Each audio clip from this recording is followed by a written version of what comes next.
If you're new to lawn care or you've struggled to have a nice lawn in the past and you don't want to spend a bunch of money and time on the process to have a nice lawn, one of the best early investments that you can make is to conduct a soil test. Today I'm going to give you some advice when it comes to soil testing to help you understand what kind of kits you might want to look for, how you can take those results and transform them into something meaningful in your lawn care program. And we're going to hit on some of the biggest mistakes that people make so that you won't do them when you do your soil test.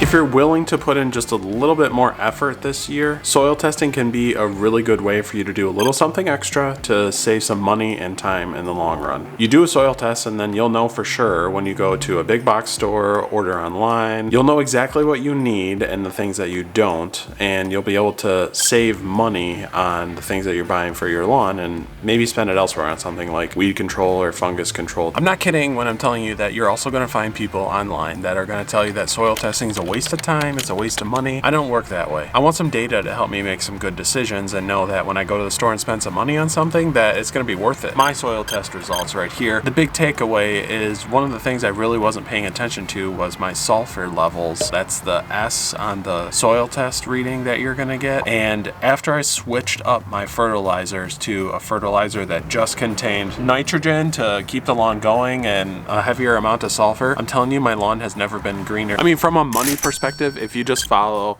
a straight up Scotts program, look at how expensive this bag of Scotts fertilizer is. The fertilizer that I put on my lawn was only $13.99 for a 50-pound bag. That's more fertilizer for me than I'll need for an entire year, and I only paid $13.99 for it.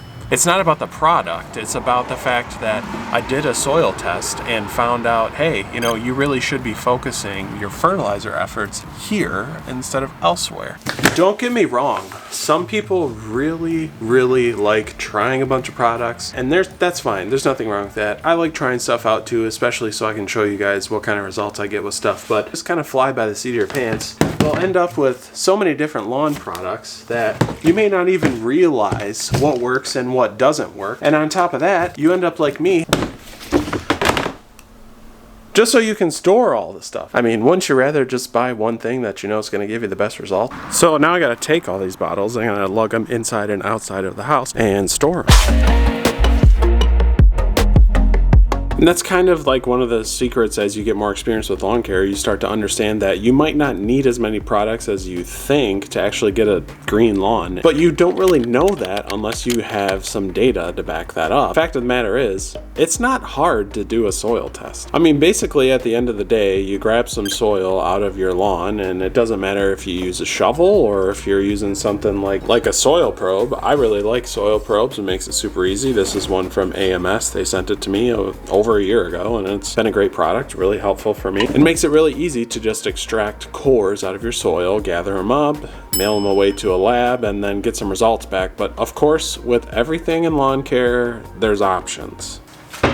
You're looking at two different kinds of options here, okay? Number one is like a kit style, okay? There's several brands out there. One of them you might have heard of is the Yard Mastery brand. It gets mailed to you. It has everything you need in it to collect your soil, package it up. It's got prepaid postage, and you send it off to a lab, and they'll let you know after you register it through their app what your results are. The other option, it doesn't come in a kit, but you still gather your soil. You have to package it up yourself. I put mine in a Ziploc in a cardboard box, and I go to UPS and I mail it to a lab, and they send me back the results. So I guess we'll call that the freestyle setup, okay? That's the freestyle. The biggest difference between these two styles of kits really is the convenience, but you also can get into the weeds and talk about the testing methods that they use. But if you're new to lawn care and you have no data to back up any of your decisions about your lawn, any one of them will get you started and moving in the right direction. You can customize the kind of information you get back, and sometimes, depending on which style you go with, you can get some different pieces of information back too, like your CEC, your pH usually comes on a lot of them, but something like your organic matter content in your soil is something else that you may or may not get depending on which option you choose, so pay attention if those things mean something to you. Any style of kit that you get though will give you the basics to understand what you need to start to move the needle on to make your lawn healthier and as green as it can get. But the important part